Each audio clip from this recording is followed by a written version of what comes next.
प्रभु यीशु मसीह का धन्यवाद हो। प्रभु यीशु मसीह के महान और उत्तम नाम में आप सभी को आशीष मिले। आज का जो मेरा टॉपिक है वो डैनियल की पुस्तक, उसका 4 अध्याय, 3 अध्याय तक हम पहले बातचीत कर चुके हैं। आज चौथा अध्याय, उसके 1 से लेकर के 3 पद में हम देखेंगे कि परमेश्वर ने नबूकदनेस्सर राजा को नम्र किया और नबूकदनेस्सर ने सबको बताया, जितने लोग पृथ्वी पर रहते हैं सबको एक गवाही दी कि नबूकदनेस्सर ने स्पष्ट कर दिया कि परमेश्वर का राज्य हमेशा के लिए है। अब राजा स्वप्न के बारे में बात करता है। 4 से 9 पद में हम देखते हैं कि एक बार राजा ने स्वप्न देखा और वह डर गया और उसने उसका अर्थ बताने के लिए कहा। उसने ज्योतिषियों, तांत्रिकों, कसदियों और भावी बताने वालों को आने पर उसने अपना स्वप्न बताया, पर कोई भी उसका हल ना बता सका। डैनियल, जो बेलशस्सर कहलाता था, जिसने पवित्र परमेश्वर की आत्मा रहती है, राजा ने डैनियल की सामर्थ का आदर करता था और डैनियल को इस कार्य के लिए उसने नियुक्त कर दिया। 10 से लेकर के 18 पद में राजा ने कहा कि मैंने पलंग पर लेटे हुए जो दर्शन देखा वो ये है कि पृथ्वी के मध्य एक वृक्ष है और बहुत ऊंचा है। वह वृक्ष बढ़कर महान हो गया और आकाश तक इतना ऊंचा हुआ कि समस्त पृथ्वी के छोर तक दिखाई देने लगा। उसके पत्ते सुंदर, फल और बहुत थे। उसमें सबके लिए भोजन था। मैदान के पशुओं के लिए उसके नीचे छाया थी और उसकी डालियों पर आकाश के पक्षी बसेरा करते थे और उसमें सब प्राणियों का पोषण होता था। स्वर्ग से स्वर्गदूत ने आकर पेड़ को हटा दिया, परंतु उसकी ठूंठ को लोहे और कांसे की पट्टी से बांधकर जड़ सहित भूमि पर मैदान की हरी घास में रहने दिया। ये बिल्कुल साफ है कि ये पेड़ मनुष्यों के लिए है, जो ओस से भीगा करे और पशुओं की नाई मैदान की घास चरे। उसका मन मनुष्यों का सा ना रहे, वरन उसे पशुओं का मन दिया जाए। उस पर 7 काल बीते।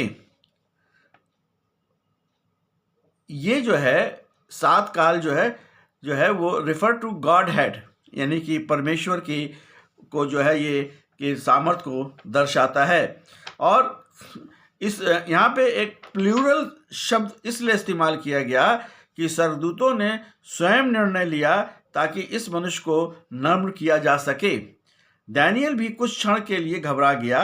राजा के कहने पर भय न कर उसने उत्तर बता दिया।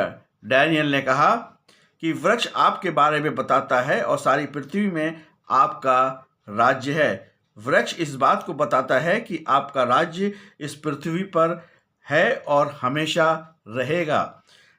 पक्षी, पशु और जो उसके ब्रांचेस थे, गैर यहूदी की जनसंख्या को बताता है।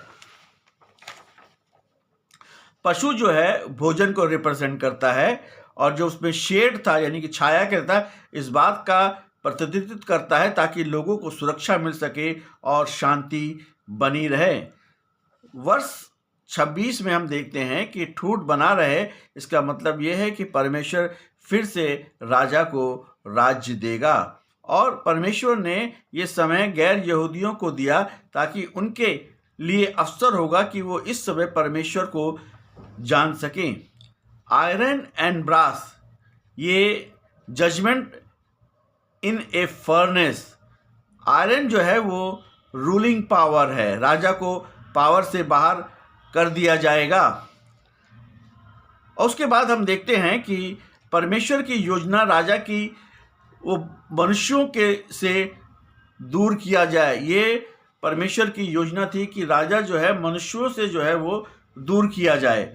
और उसके बाद जो है हम देखते हैं वर्ष 16 में अगर हम पीछे जाएं तो राजा का जो माइंड है वो पशु में बदल जाएगा और 7 काल यानी उस पर बीतेंगे, यानी कि पश्चाताप के दिन होंगे। 28 से 33 वर्ष में बताता है वो मतलब बड़ा प्राइड, यानी कि बहुत ही उसको जो है घमंड था और अपने राज्य के लिए वो बड़ा घमंड करता था, और महान बेबीलोन मैंने कैसे अपने शक्तिशाली हाथों से बनाया है। वहाँ पर एक रिवर बहती थी, इफ्रेटिस, और राजमहल से होकर जाती थी।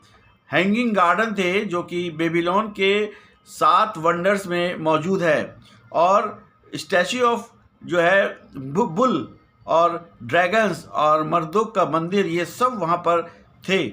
परमेश्वर ने सारे प्राइड को ख़त्म कर दिया, और pride was the first sin in God's creation. He will only eat grass, वो सिर्फ अपने जो है वो घास को ही खाएगा। 33 पद में लिखा हुआ है कि उसके बाल बढ़ गए, बाज के समान पंख हो गए, और 32 इंच थे पंख, और जो उसका जो उंगलियों के जो उसके पंजे में जो नाखून थे वो करीब 2 इंच करीब बढ़ गए। और इस समय दानियेल पूरे देश को संभाल रहा था, जबकि राजा मैदान में था। सारी बागडोर जो थी वो दानियेल के हाथ में थी। और 7 साल बाद वह अपने सेंस में आया, और उसने अपनी आंखें स्वर्ग की ओर उठाई और परमेश्वर की स्तुति करी, और परमेश्वर को अंदर से अपने कहा कि परमेश्वर की महिमा हो। वो अपने हृदय की गहराइयों से परमेश्वर का धन्यवाद कर रहा था। अभी और बाद में हर घुटना झुकेगा और हर जीभ जो है वो अंगीकार करेगी। ये वर्ष 34 में लिखा हुआ है।